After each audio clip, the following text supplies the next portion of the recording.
Moi aussi. Bon, ben voilà, bonjour, bienvenue à tous. Je m'excuse à l'avance du tour assez érudit que prendra mon exposé, puisqu'il portera sur un seul document et il aura simplement, entre guillemets, pour objectif d'en proposer une nouvelle datation.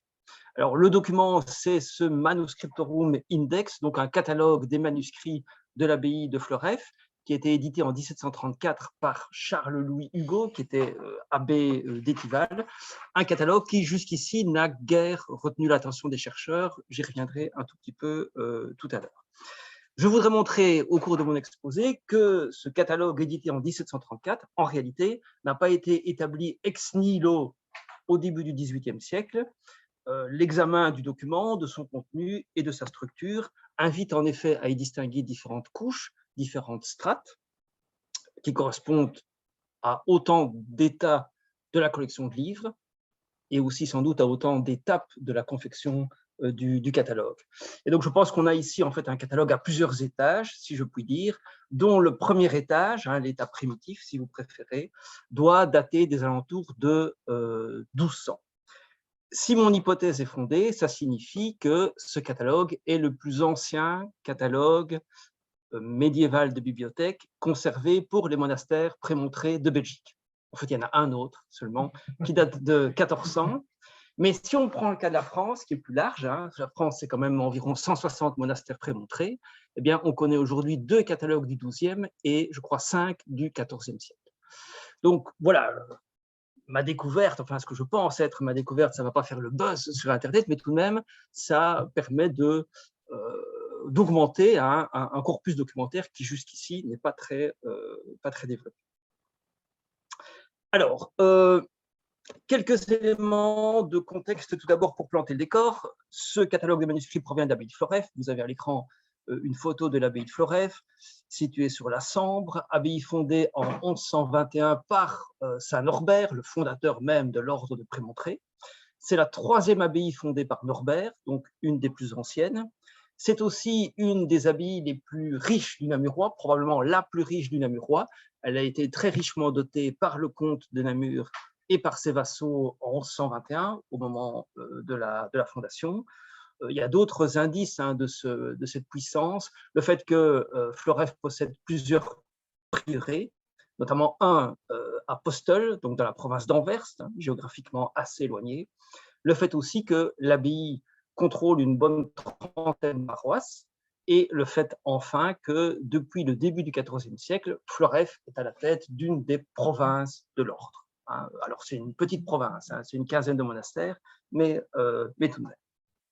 Une abbaye importante, une abbaye qui manifestement possédait une belle collection de manuscrits à l'époque médiévale et encore à l'époque moderne, et nous avons un certain nombre de témoignages d'érudits de l'époque moderne qui nous permettent d'avoir une idée, disons, de l'ampleur de la collection de livres qui était conservée sur place à partir du XVIe siècle. Alors, je ne vais pas passer en revue tous ces témoignages des érudits d'époque moderne, je vais simplement évoquer 3 témoignages. Le premier, ça correspond en fait à la reproduction qui est le plus à gauche sur la dia. Le premier témoignage, c'est l'édition qui a été réalisée dans la seconde moitié du XVIe siècle à Louvain, l'édition dite des Lovanienses, édition des œuvres d'Augustin, Opera Omnia d'Augustin. C'est une édition qui a fait grand bruit à l'époque, qui était assez réputée et qui est fondée, nous disent les éditeurs, sur la collation de 8 manuscrits provenant de l'abbaye de Floreffe. Autre exemple, c'est l'image du milieu. Au milieu du XVIIe siècle, la Bibliotheca Belgica d'Antoine Sanderus, qui ambitionnait de donner l'édition de tous les catalogues de manuscrits médiévaux encore conservés à son époque dans les maisons religieuses de Belgique et de France du Nord. Et en fait, dans sa Bibliotheca Belgica, il a édité tout de même une 60aine de listes de livres, mais il regrette dans sa préface de ne pas avoir eu accès à plusieurs collections illustres, et il cite nommément la collection de Floreffe. Et enfin, dernier exemple qui est bien connu, c'est celui du voyage littéraire de Dommartin et Durand au début du XVIIIe siècle. Ils ont visité les monastères de notre région, ils ont rendu compte de cette visite dans un récit de voyage. Et dans ce récit de voyage, ils nous disent qu'à Floreffe, ils ont vu, et je les cite, un grand nombre de manuscrits très beaux. Voilà, 3 exemples qui montrent qu'à l'époque moderne, en tout cas, il y avait à Floreffe une belle collection de manuscrits médiévaux. Alors, venons-en maintenant au catalogue proprement dit, un catalogue que nous connaissons à travers l'édition qu'en a donné Charles-Louis Hugo dans ses Sacri et Canonici Ordinis Praemonstratensis Annales. L'édition de ces annales s'inscrit dans le cadre d'un projet assez monumental. Charles-Louis Hugo, c'était l'historiographe officiel de l'ordre de Prémontré. Et au début du XVIIIe, il a eu l'ambition d'écrire une histoire générale de l'ordre de Prémontré. Il a sollicité énormément de monastères, écrit, envoyé des correspondants pour obtenir de l'information, et il a rassemblé, mis en œuvre, édité en partie cette information dans les annales. Alors, on sait que l'abbaye de Floreffe, par des archives, on sait que l'abbaye de Floreffe avait été sollicitée par un des collaborateurs de Hugo. On sait que l'abbaye de Floreffe avait promis d'envoyer à Hugo, d'une part, une copie des chartes ou de certaines chartes de l'abbaye, et d'autre part, un exemplaire de la correspondance de Pierre de Herentals. Alors, Pierre de Herentals, j'y reviendrai tout à l'heure, c'est la grande figure littéraire de Floreffe à l'époque médiévale. Il vit dans la seconde moitié du XIVe siècle. C'est un auteur assez prolixe qui a écrit à la fois des œuvres historiques, dont une chronique universelle qui a eu un grand succès au XIVe, XVe, et aussi des œuvres exégétiques qui ont également connu le succès. L'une d'entre elles a été éditée dès la fin du XVe siècle. Bon, on ne sait pas si vraiment, enfin si, on sait que les moines de Floreffe ont envoyé une copie de la correspondance qui ne leur a jamais été restituée. Et on sait que les moines de Floreffe ont envoyé à Hugo un certain nombre de documents qui ont été utilisés, exploités et en partie reproduits dans les annales. Dans les annales, il y a une quarantaine de colonnes qui sont consacrées à l'abbaye de Floreffe. Je reviendrai tout à l'heure sur la manière dont l'abbé Hugo a travaillé, mais je peux déjà dire maintenant que la bibliothèque municipale de Nancy conserve aujourd'hui un fonds Hugo qui rassemble tous les papiers personnels, la correspondance de Hugo, les documents qui lui avaient été envoyés. Ce fonds Hugo a été, c'est moi qui l'appelle fonds Hugo, il ne s'appelle pas comme ça, a été dépouillé à la fin du XIXe siècle par Domberrière, qui préparait à l'époque le monasticon belge. Il a publié un article dans le bulletin de la Commission royale d'histoire où il décrit les documents en rapport avec les monastères belges, et Berlière ne signale pas dans un dossier qui est consacré à Floreffe et que Berlière décrit de manière relativement détaillée, il ne signale pas la présence de ce catalogue qui nous intéresse aujourd'hui. Donc, les moines de Floreffe ont dû envoyer à Hugo un inventaire de leurs manuscrits. Manifestement, idéalement, il faudrait aller à Nancy pour vérifier, mais en tout cas, d'après Berlière, d'après les dépouillements de Berlière, cet inventaire ne nous est pas parvenu. Nous n'avons donc pas l'original, nous avons uniquement l'édition qu'en a donné Hugo, ce qui peut poser un certain nombre de problèmes. J'y reviendrai tout à l'heure. Alors, j'en viens à ce catalogue qui est à l'écran. Je ne sais pas si vous voyez pas bien, hein. Mais bon, ce n'est pas grave parce que j'ai prévu une série de dispositifs pratiques pour mettre en évidence ce que je veux que vous voyez. Alors, ce catalogue, il apparaît à la toute fin de la notice consacrée à Floreffe, après le catalogue des abbés, après la liste des paroisses qui dépendaient de l'abbaye, après la liste des reliques du monastère. Tout à la fin, sur les 3 dernières colonnes, on a ce manuscriptorum index. Cet index est anonyme, il est rédigé en latin, il ne recense que des textes en latin, ce qui en soi n'a rien d'étonnant. À l'époque médiévale, jusqu'à la fin du Moyen-Âge, le latin est la langue dominante dans les monastères. Mais tout de même, on sait qu'à Floreffe, en 1462-63, on compose une histoire de l'abbaye en langue française que nous connaissons grâce à un manuscrit, et cette chronique n'est pas recensée dans ce catalogue. Le catalogue semble avoir été réalisé avec soin. Les auteurs et les œuvres qui sont mentionnées sont identifiables sans trop de peine.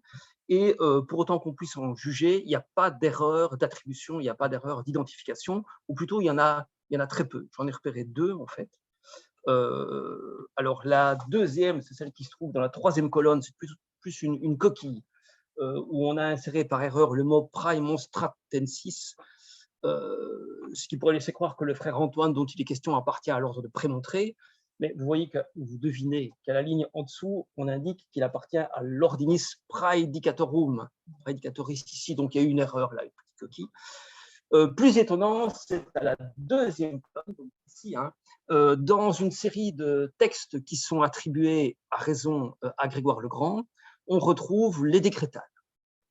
Vous voyez la première mention soulignée en rouge, Grégory Magni Decretalium Libri Quinque, et puis un peu plus bas, Grégory Magni, c'est les petits points, Libri Decretalium.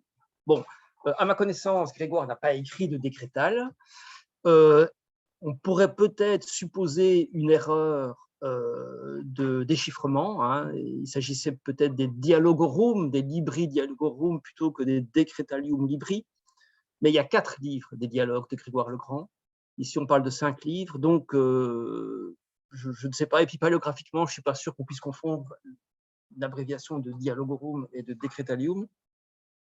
On peut penser aussi qu'il y a eu une confusion entre Grégoire le Grand et Grégoire IX, le pape Grégoire IX au XIIIe siècle, qui est l'auteur des décrétales. À mon avis, c'est plutôt cette hypothèse-là qui est la bonne. Bon, à part ça, je n'ai pas repéré d'erreur d'attribution. Est-ce que ce document répertorie des auteurs et des œuvres, ou est-ce qu'il répertorie des manuscrits qui peuvent contenir plusieurs œuvres de plusieurs auteurs différents, ou bien un peu des deux, comme c'est souvent le cas à l'époque médiévale? Alors, a priori, je pense qu'ici, on a un document qui répertorie des manuscrits, donc des entités matérielles. Pourquoi ai-je abouti à cette conclusion? Eh bien, en m'appuyant sur des indices de 2 types. D'une part, vous avez à 8 ou 9 reprises une expression du type opera omnia, diversa opera, liée à un auteur. Que ce soit pour Augustin, ici pour Ambroise de Milan. Donc, comme si on avait dans un manuscrit une série de textes, d'opuscules sans doute, d'un auteur célèbre, et donc plutôt que de décrire le contenu du manuscrit, le rédacteur a indiqué Ambrosi diversa opera. Et puis, à d'autres reprises, c'est ce que j'ai entouré d'un cercle rouge, on a une description assez précise d'un manuscrit. Donc, par exemple, ici, tout en haut de la colonne du milieu, vous avez 4 textes d'Augustin, et ces 4 textes, on les retrouve dans le même ordre dans un manuscrit conservé aujourd'hui. Donc là, on a bien la preuve que cette entrée-là correspond à un manuscrit. Mais ici aussi, sans doute, on a des homélies d'Origène, item emo in cantica, donc le commentaire d'Aimon d'Auxerre sur le Cantique des Cantiques. Enfin, à plusieurs reprises, voilà, on a ce type d'indication qui semble dire que le rédacteur a, alors peut-être pas systématiquement, mais régulièrement, en tout cas son principe de base, c'était de recenser des manuscrits plutôt que des auteurs ou des œuvres. Concrètement, l'index recense 114 manuscrits, si on accepte mon hypothèse de départ, ou bien 103. 114 ou 103, ça dépend un peu si on tient compte ou pas de mentions qui terminent un certain nombre d'entrées du catalogue. En effet, ce catalogue ne se contente pas de répertorier des auteurs et des œuvres, mais il fournit aussi un certain nombre d'autres informations, un certain nombre d'autres indications. De manière un peu schématique, j'ai rangé ces autres indications dans 5 grandes catégories. On a d'abord des indications, alors un peu étonnantes, bis ou ter, qui terminent certaines entrées et que je considère comme étant relatives au nombre d'exemplaires qui étaient disponibles à Floref de ce texte-là. Donc, par exemple, ici, on a, on ne lit pas bien, Ambroise, le commentaire sur les lettres de Paul, je reviendrai sur la mention une fois après, bis, ça veut dire qu'il possédait, enfin, je pense que ça veut dire qu'il possédait 2 exemplaires de ce texte. Ce n'est pas étonnant, Ambroise est un auteur très, très répandu. Ces fameuses décrétales de Grégoire le Grand, ils en auraient 3. Voilà. Premier type d'indication complémentaire. Deuxième type d'indication qu'on trouve à la fin de la plupart des entrées, cette fois-ci, il y en a 4 entrées pour lesquelles on n'a pas ces indications, c'est celles que j'ai distinguées par une flèche verte. ce sont des indications à propos du format des manuscrits. Ça peut être un in-folio, c'est ce que j'ai mis en rouge, ça peut être un in-quarto en bleu, ça peut être un in-octavo en mauve, ça peut être aussi en brun dans la deuxième colonne, un folio maximo. Dans la moitié des cas, c'est l'in-folio, dans un gros tiers des cas, c'est l'in-quarto, dans le reste des cas, c'est l'in-octavo. Voilà. Donc des indications sur le format. Un certain nombre d'informations aussi sur, je dirais, la matérialité des manuscrits, pas le format cette fois-ci, mais l'écriture, particulièrement dans la première colonne. À plusieurs reprises, on a des indications sur la qualité de l'écriture ou bien sur la présence d'enluminures, de miniatures. Ici, on nous signale que le manuscrit est mutilé. Et puis, à 2 reprises, on a une indication sur l'âge, je pense, du manuscrit, un antiquum ou per antiquum. Des dates. On trouve un certain nombre de mentions de dates dans le catalogue, une seule dans la première colonne, 1239, toutes les autres dans la dernière colonne. Et dans la dernière colonne, ça va de 1277 jusque l'avant-dernière entrée, 1463. Ces dates sont normalement libellées en chiffres arabes, à une reprise, 1400, c'est la troisième entrée, la troisième date entrée en rouge à partir de la fin de la colonne, de la troisième colonne, à une reprise, on a la date qui est indiquée en chiffres romains. Et puis enfin, on a un certain nombre d'indications, d'informations sur le contenu du manuscrit. On nous dit ici que les manuscrits sont munis de gloses, manuscrits de la Bible, complète ou pas, peu importe, avec la glose. Précision ici sur le commentaire d'Augustin, on a pris la partie consacrée au psaume 50 à 80, si je me souviens bien. Ici, une précision sur le contenu du texte d'Isidore, une précision sur le contenu du texte de Florus de Lyon. Et puis alors, dans la dernière colonne, on a des indications un peu différentes. Ce que j'ai souligné en rouge, ça se rapporte à l'ordre religieux auquel appartenait l'auteur du texte recensé. Dans un cas, on nous dit qu'il est dominicain, dans l'autre cas, qu'il appartient à l'ordre des ermites de Saint-Augustin. Et puis, on a aussi ce qui semble être la transcription de colophon des manuscrits. Alors ça, c'est sûr ici et ici, parce que le manuscrit existe encore. C'est probable dans les 2 cas. Ici, ce n'est pas vraiment un colophon, c'est plus une transcription, sans doute d'une mention qui se trouvait au début du manuscrit. Bon, voilà le document tel qu'il est accessible aujourd'hui, avec ses caractéristiques. A priori, il n'y a rien qui nous permet de douter du fait que le catalogue date du début du XVIIIe siècle. Au contraire même, je ne sais pas moi, les indications relatives au format, par exemple, je ne sais pas si j'ai cru lire que déjà à la fin du XVe, on commence à donner parfois dans des inventaires médiévaux des indications du type in-folio, in-quarto, in-octavo, mais ça me paraît plus caractéristique de l'époque moderne que de l'époque médiévale. Bon. Alors, j'en viens au contenu du document. Le document ne répertorie pas de livres liturgiques, sauf un psautier, seule exception. Il ne répertorie pas non plus des manuscrits, disons, normatifs. On n'a pas la règle de Saint-Augustin, qui était suivie par les prémontrés. On n'a pas le coutumier de l'ordre. On a la mention d'un ordinaire, donc le livre qui prescrit les cérémonies liturgiques ordinaires anciens. On a la mention des statuts de l'ordre de 1463, mais manifestement, voilà, ce n'est pas l'ensemble des textes normatifs qui se trouvent recensés dans le document ici. En soi, ce n'est pas étonnant, hein. On sait bien que les livres liturgiques, notamment, étaient souvent rangés à part, à l'église, à la sacristie, et qu'ils faisaient l'objet de recensements distincts. On trouve donc un certain nombre de textes et ces textes n'ont pas été enregistrés au hasard. Quand on examine le contenu du document, on peut facilement isoler un certain nombre d'ensembles, un certain nombre de sections. Alors, ces sections ne sont pas exprimées par des titres. Il n'y a pas de rubrique, il n'y a pas de titre. Mais en parcourant le catalogue, on peut, me semble-t-il, distinguer 6 sections différentes. Alors, pour faciliter, j'ai rassemblé l'information sur une dia. Je ne vais pas la commenter en détail, mais vous voyez qu'on a d'abord des manuscrits bibliques, souvent glosés, mais pas toujours, les œuvres des pères de l'Église et des grands écrivains de l'époque carolingienne et d'époque monastique. Vous avez le nom des auteurs dans l'ordre dans lequel ils apparaissent dans le catalogue, hein. On commence par Origène, Cyprien, etc. donc la Bible, les pères, les grands auteurs de la période carolingienne et la période monastique, plus c'est ordinaire à la fin. Les écrits d'auteurs plus récents, qui sont liés au monde scolaire, qui sont liés à l'essor des écoles urbaines au XIIe, notamment dans la deuxième moitié du XIIe siècle, hein, Pierre Lombard, Pierre de Poitiers, Gratien, Pierre de Riga, tout ça c'est tout à fait caractéristique de cette époque. Puis une série d'œuvres à succès du XIIIe siècle, plutôt liées cette fois-ci aux ordres mendiants, plutôt liées aussi à la pastorale, pas exclusivement, hein, mais largement liées à la pastorale. Et puis enfin, un dernier ensemble qui est assez hétéroclite, j'y reviendrai plus tard. Hein.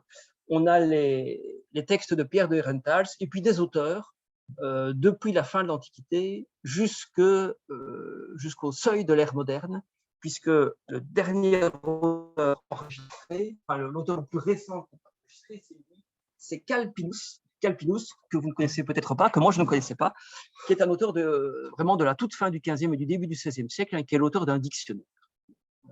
Voilà.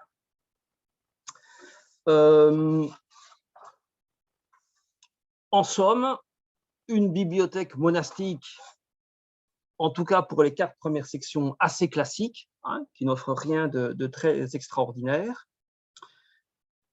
Une série d'œuvres du XIIIe siècle, mais notons-le déjà, et j'y reviendrai, peu, voire pas d'auteurs du XIVe et du XVe siècle. Le XVe siècle est en tout cas totalement absent du catalogue. Bon. Si on abandonne ce catalogue pendant un certain temps et si on s'intéresse aux manuscrits conservés aujourd'hui provenant de l'abbaye de Floreffe, on aboutit à une vision tout à fait différente du contenu de la bibliothèque de Floreffe. En fait, parmi les manuscrits de Floreffe que nous conservons aujourd'hui, il faut distinguer 2 ensembles. Les manuscrits qui étaient conservés sur place à l'époque médiévale, j'y reviendrai dans quelques minutes, et puis un ensemble de manuscrits qui ont intégré la bibliothèque de Floreffe à l'époque moderne. À l'époque moderne, et c'est par cela que je vais commencer, hein, à l'époque moderne, 10 manuscrits provenant du monastère de Wenno, en Rhénanie, qui est un monastère de femmes, un monastère qui dépendait de l'abbaye de Floreffe, et donc 10 manuscrits provenant de ce monastère de Wenno ont intégré la bibliothèque de Floreffe à l'époque moderne. Ces 10 manuscrits, on les repère sans difficulté. Donc, plusieurs d'entre eux portent un ex-libris, mais plus largement, leurs caractéristiques paléographiques, leurs caractéristiques codicologiques permettent de les regrouper sans difficulté. Par exemple, ils sont écrits en litera gothica textualis, tous, une robuste gothica textualis qui n'est plus du tout utilisée à Floreffe au XVe siècle. Comment expliquer que ces manuscrits, venant d'un monastère de femmes de Rhénanie, comment expliquer qu'ils aient intégré la bibliothèque de Floreffe à l'époque moderne? Eh bien, on sait qu'en 1561, Wenno a brûlé, les bâtiments ont été ravagés, les religieuses ont été obligées de quitter les lieux pendant un certain temps. L'abbé de Floreffe était le père abbé de la communauté de Wenno, et donc c'est sans doute à ce titre qu'il a récupéré les débris de la bibliothèque de Floreffe. De la même manière, on sait que se trouvait à Floreffe, à l'époque moderne, un manuscrit de l'abbaye de Moulins, l'abbaye namuroise de Moulins, abbaye cistercienne, qui est à Moulins au XVe, et il y a un ex-libris, et puis il y a un ex-libris de Floreffe du XVIIe siècle. Donc au XVIIe siècle, ce manuscrit est à Floreffe. Ce manuscrit, comme les 10 manuscrits de Wenno, ne sont pas enregistrés dans l'index édité par Hugo en 1734. Et donc, je pense que notre catalogue n'a pas été édité ex nihilo, en tout cas, au XVIIIe siècle, au début du XVIIIe siècle, hein, mais qu'une première strate de notre catalogue est antérieure au XVIIIe siècle, antérieure au XVIIe, antérieure en fait au milieu du XVIe siècle et à l'arrivée des manuscrits de Wenno à Floreffe, puisque ces manuscrits ne sont pas enregistrés dans le catalogue. En fait, ce n'est pas une conclusion tout à fait neuve, cette conclusion, c'est celle à laquelle avait déjà abouti la seule chercheuse qui s'était penchée un peu sur ce catalogue il y a une quarantaine d'années. Elle considérait que le catalogue avait été compilé avant 1461, donc avant l'incendie de Wenno et l'arrivée des manuscrits de Wenno à Floreffe, avant 1561, c'est bien, tu suis, enfin, ça, ouais. avant 1561 et l'arrivée des manuscrits de Bueno à Florès, et après 1463, puisqu'on a cette date de 1463 qui apparaît ici, à la fin de la troisième colonne du catalogue. Bon. Examinons maintenant les manuscrits qui se trouvaient à Florès à l'époque médiévale, pas ceux qui sont arrivés après. Ces manuscrits ont été répertoriés par Albert de Rollet il y a une dizaine d'années maintenant. Il y a 2-3 petites erreurs, il a oublié 2-3 manuscrits, il faut en retrancher l'un ou l'autre. Globalement, peu importe, ça nous fait une trentaine quand même, une trentaine de manuscrits que nous conservons encore aujourd'hui, qui se trouvaient à Florès à l'époque médiévale. Hormis 2 de ces manuscrits, tous ces manuscrits, donc les 28 autres, si vous voulez, datent de la fin du XIVe et du XVe siècle. Ça veut dire que le fonds ancien de Florès, il a presque totalement disparu. À quel moment? On ne le sait pas exactement, mais on peut présumer qu'il a disparu à la toute fin du XVIIIe siècle, au moment de la sécularisation des maisons religieuses, au moment donc où les manuscrits des maisons religieuses ont été confisqués par l'État français, par la Nouvelle République française. On peut penser que les moines de Florès qui ont dû quitter les bâtiments à ce moment-là ont emporté avec eux leurs biens les plus précieux, y compris leurs manuscrits les plus précieux, ou bien qu'ils les ont confiés à des proches. Et ces manuscrits les plus précieux, sans doute les manuscrits les plus anciens, ils ont fini par disparaître. On ne sait pas trop bien dans quelles circonstances, d'ailleurs. On sait tout de même que dans les années 1830, si je me souviens bien, un bibliophile de Gand a découvert chez un facteur d'orgue de Fosse, pas très loin de Florès, un manuscrit, le dernier survivant, un manuscrit qui avait échappé en fait au travail de dépeçage de ce facteur d'orgue qui réparait et entretenait avec le parchemin des manuscrits les instruments qui étaient confiés à sa garde. Alors ce manuscrit qui a échappé à la destruction, c'est pas n'importe lequel, c'est celui-ci, c'est la Bible de Florès du XIIe siècle, l'un des chefs-d'œuvre de l'enluminure-Mozanne et aujourd'hui l'un des trésors de la British Library à Londres. Les autres manuscrits, les 28 autres manuscrits que nous conservons et tous les autres, les manuscrits les plus banals, les plus modestes, ils sont sans doute restés sur place, ils ont été confisqués par les autorités révolutionnaires et ils ont abouti finalement ici à Namur, dans le fond de la ville de Namur. Bon, si maintenant on compare les entrées du Manuscriptorum Index avec les manuscrits que nous conservons, la trentaine de manuscrits conservés, eh bien, on s'aperçoit que les points communs sont extrêmement rares. En fait, il y en a à coup sûr 6, peut-être 8. Dans la dia à l'écran, vous avez à gauche les entrées du catalogue de 1734, et puis à droite, vous avez l'identification de ces entrées parmi les manuscrits conservés. Donc, il y a notamment cette Biblia Figuris, qui correspond à la Bible dont je viens de vous montrer une photo. Il y a un manuscrit de Saint-Augustin. Alors, les deux entrées que j'ai soulignées, c'est les entrées pour lesquelles je ne suis pas certain. Je ne vous explique pas pourquoi je ne suis pas certain. C'est possible que le Namur 14 corresponde à l'entrée relative au Libri Dialogorum, mais ce n'est pas certain. Bon. 6 manuscrits ou 8 si on veut, c'est pas beaucoup.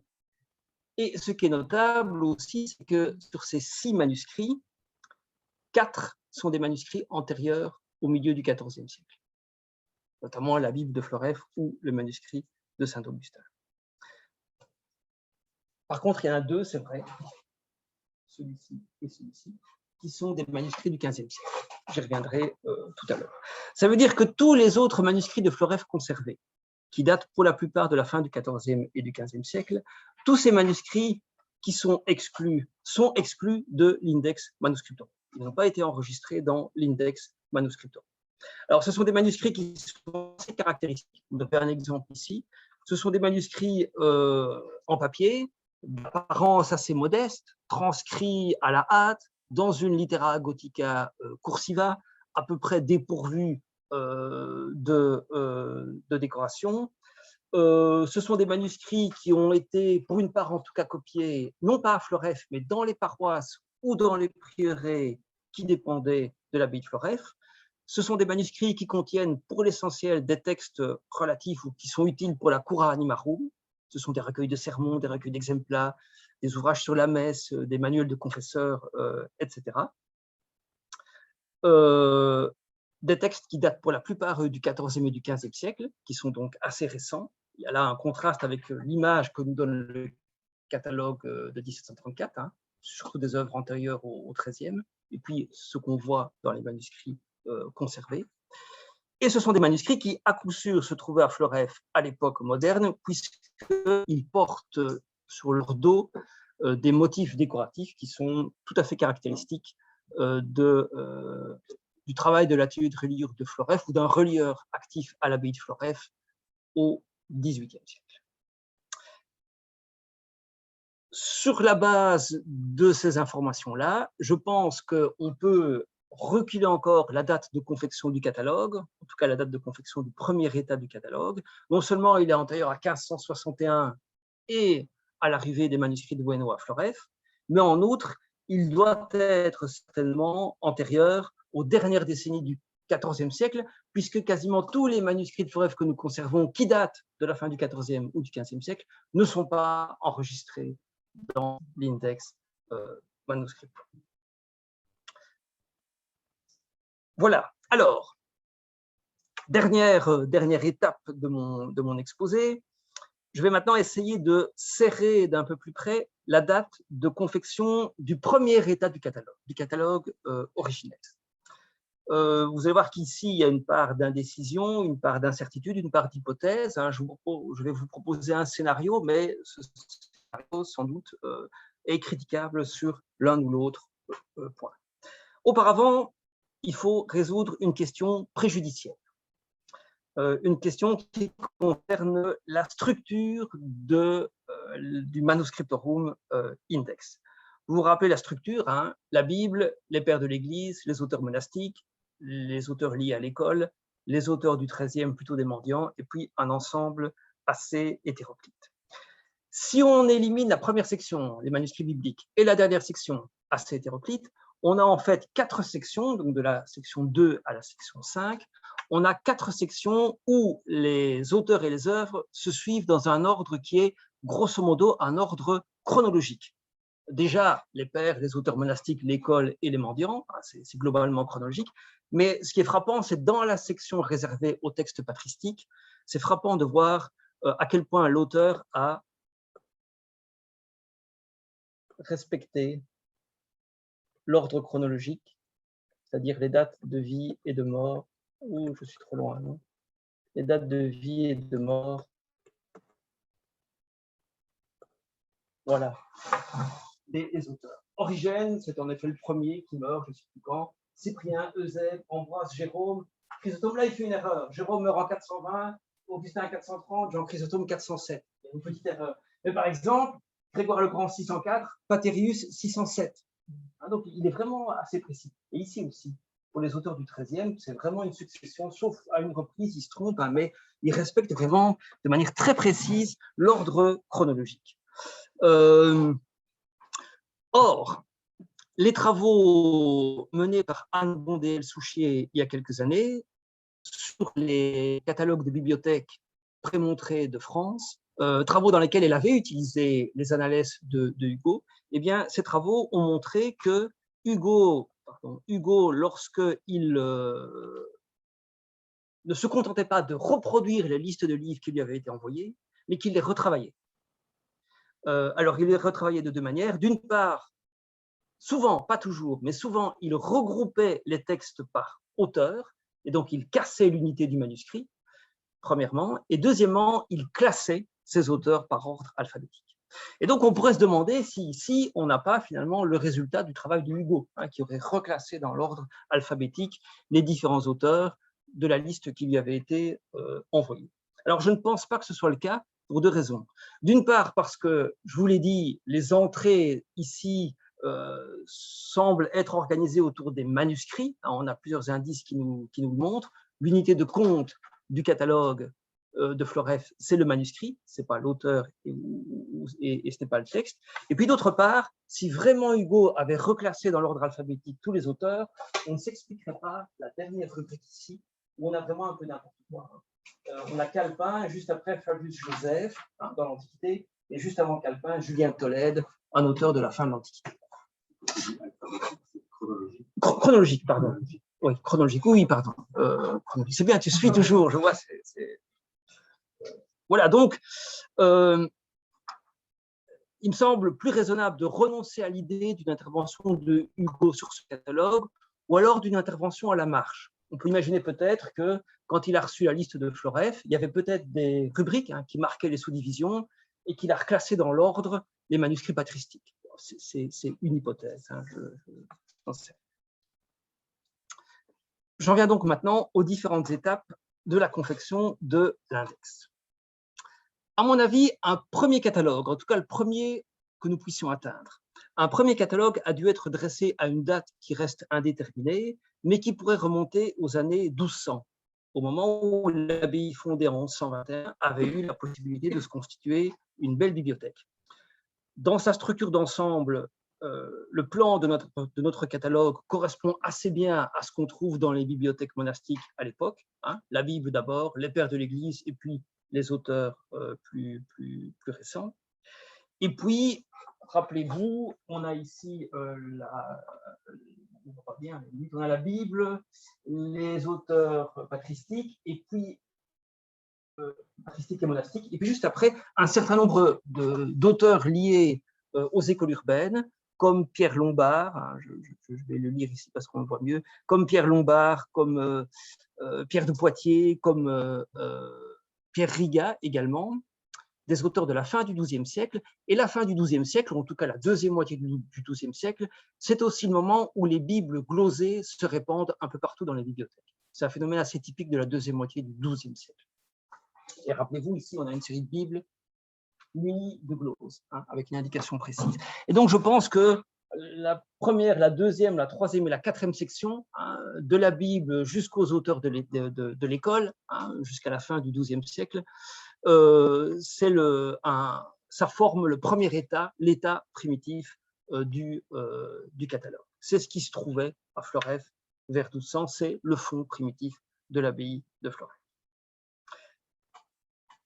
Au cours du XIIIe siècle, la bibliothèque s'est encore enrichie dans une tonalité plutôt pastorale, pas exclusivement, mais plutôt pastorale, je vous l'ai dit, des recueils de sermons, etc.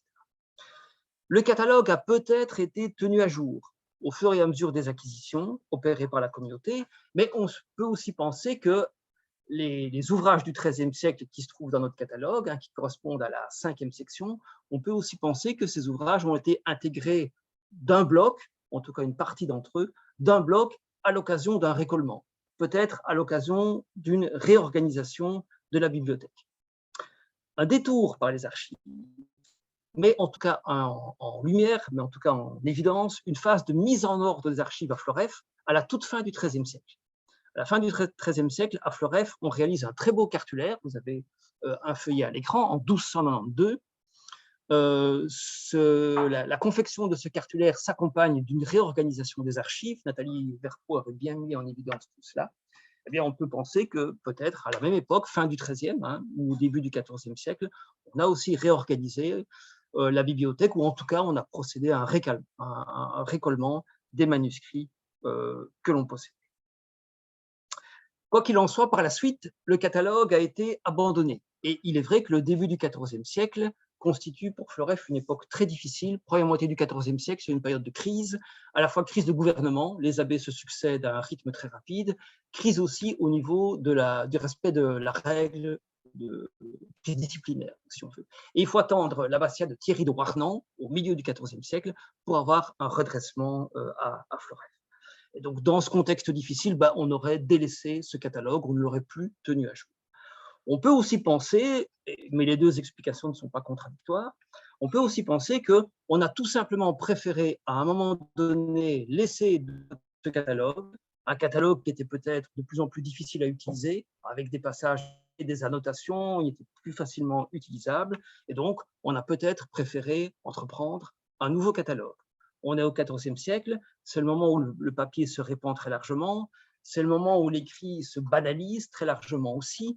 C'est une époque qui est caractérisée par la multiplication des écrits de gestion, et c'est un phénomène qui concerne également les listes de livres, les catalogues et les inventaires de livres. Vous savez qu'au Moyen-Âge central, on dressait souvent le catalogue de la bibliothèque sur le premier feuillet ou sur le dernier feuillet d'un des manuscrits de la bibliothèque. À partir du XIVe et du XVe siècle, on a plutôt tendance à utiliser un registre d'administration ou bien un cahier indépendant. Et il est évident que ces registres d'administration et ces cahiers indépendants, ils étaient voués à disparaître à un moment donné. On peut d'ailleurs s'interroger sur la gestion de la bibliothèque de Floreffe au XIVe, XVe. Quand on regarde les manuscrits, on voit qu'il y a des flux de livres, une circulation importante, des manuscrits qui sont copiés en paroisse, dans les prieurés, qui reviennent à l'abbaye. Bon, tout ça pose question sur la manière dont les moines géraient ces flux, mais c'est une autre question. Alors, il y a une entrée du catalogue qui nous permet de, qui suggère, qui constitue un indice supplémentaire pour dater le moment où le catalogue a été délaissé, le moment où le catalogue n'a plus été utilisé. Vous avez dans le catalogue, à un moment donné, la mention d'un manuscrit contenant les lettres d'Yves de Chartres. En fait, nous conservons aujourd'hui 2 manuscrits des lettres d'Yves de Chartres qui proviennent de l'abbaye de Floreffe. Ce sont les Namur, Fonds de la Ville, 91 et 118. Et donc, il n'y en a qu'un des 2 qui est recensé ici. Nous savons par des annotations marginales que les 2 volumes étaient conservés à Floreffe à la fin du Moyen-Âge, parce que ce sont des annotations qui se répondent. Et donc, à un moment donné, il y a eu 1 et même 2 moines de Floreffe qui ont eu devant les yeux les 2 manuscrits et qui ont fait des comparaisons, des petites annotations en marge. Or, ces annotations, elles remontent, je pense, c'est toujours un peu difficile à dater, mais elles remontent à la fin du XIVe siècle. Donc, à la fin du XIVe siècle, les 2 manuscrits d'Yves de Chartres étaient bien présents à Floreffe. Notre catalogue n'en recense qu'un. On peut penser que donc le catalogue a été fait avant l'arrivée de ce 2e manuscrit à la fin du XIVe siècle. Mais là, évidemment, ce n'est pas une certitude. Alors, pour terminer, sautons. Ouh là là, Karine Mikkels a commencé sa réunion. Pour terminer, elle ne va pas m'entendre. Il est moins 10. Ah, ok. Mais de toute façon, je termine. Et on va sauter d'un bond du XIVe siècle jusqu'au début du XVIIIe siècle, lorsque les moines de Floreffe ont été sollicités par l'abbé Hugo, qui leur a demandé donc une liste de leurs manuscrits médiévaux. Comment ont-ils procédé? À mon avis, ils ont mis la main sur le vieux catalogue de leur bibliothèque, qui se trouvait sans doute au début ou à la fin d'un des manuscrits de la bibliothèque. Ils l'ont retranscrit, mais ils ne l'ont pas envoyé tel quel à Hugo.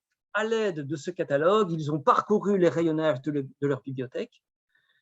Ils ont annoté ce catalogue. C'est peut-être alors qu'on a ces informations, qu'on a indiqué ces informations sur le format, peut-être aussi sur le nombre d'exemplaires, je ne sais pas. Et puis, ils l'ont complété. Ils l'ont complété et ça correspond à la 6e colonne, assez hétéroclite. Ils l'ont complété en mentionnant évidemment les œuvres de Pierre de Herentals, la gloire littéraire de Floreffe, et puis peut-être en indiquant quelques manuscrits qu'ils trouvaient de ci, de là, et en indiquant aussi le colophon du manuscrit, je ne sais pas pourquoi.